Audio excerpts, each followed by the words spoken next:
This is a train spike. Now most people think this thing is a piece of garbage. However, I'm not one to waste materials, and this thing is a solid chunk of steel, so that means it can be reforged. And that's exactly what I'm going to do. I'm going to forge this thing into a fully functional life, and I'm going to show you exactly how I did that. The first thing I did was fire up the propane forge. This was one of my first times using it, so I didn't really know what I was doing. But eventually I did get it set up, and I put my train spike in for the first heat. And I didn't even have my anvil secure at all, so it was bouncing around. It was difficult to use. Yeah, my anvil was bouncing around everywhere, so I had to literally drill a hole through it so I could put a bolt in it. It's not going anywhere now. Then after that, it was right back to banging on my piece of metal. I've upgraded my tools a lot since my last forging video. I got a new hammer, it's heavier so it moves the steel easier. And obviously I got a new forge, and that heats up the steel really quickly, so I don't have to wait around for the steel to heat up. And everything just went really smoothly.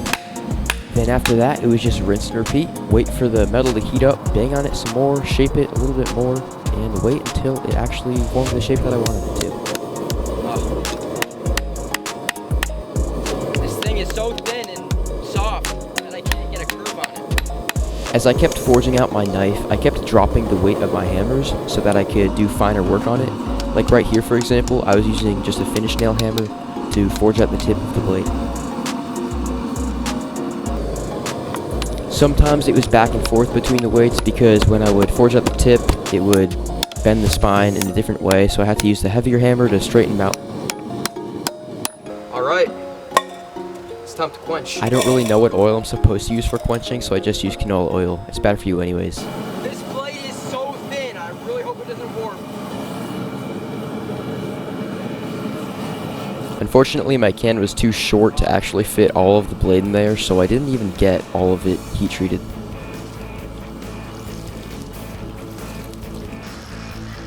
Oh, that's straight. Oh, maybe a little bit. I gotta fix that a little bit.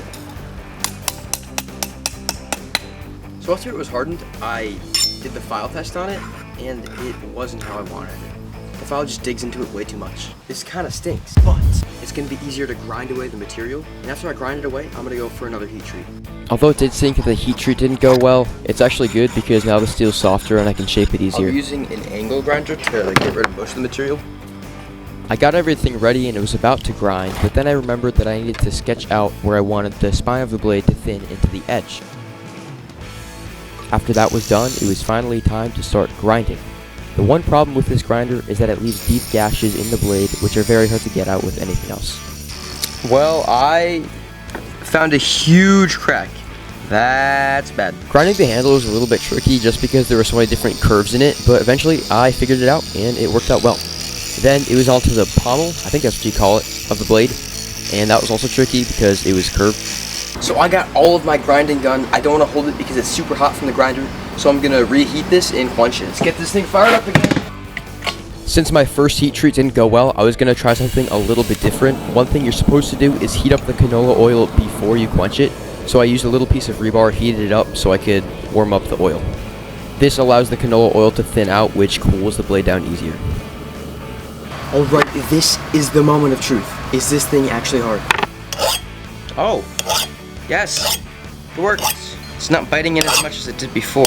Now I'm gonna start the painful process of sanding this whole thing by hand. Start off with 100 grit sandpaper, work my way up from there.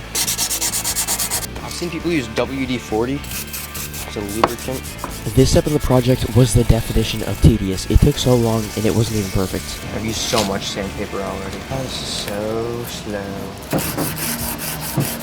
But then I tried sharpening it with a sharpening stone and it didn't really work. Why is this getting duller the more I sharpen it? Gosh. I've poured countless hours over this knife, and even though it's not completely perfect, I still just want to call it a day, wrap up this project. So let's see if it will actually work. Alright, paper cut test. Nice. Nice. Way better than last time.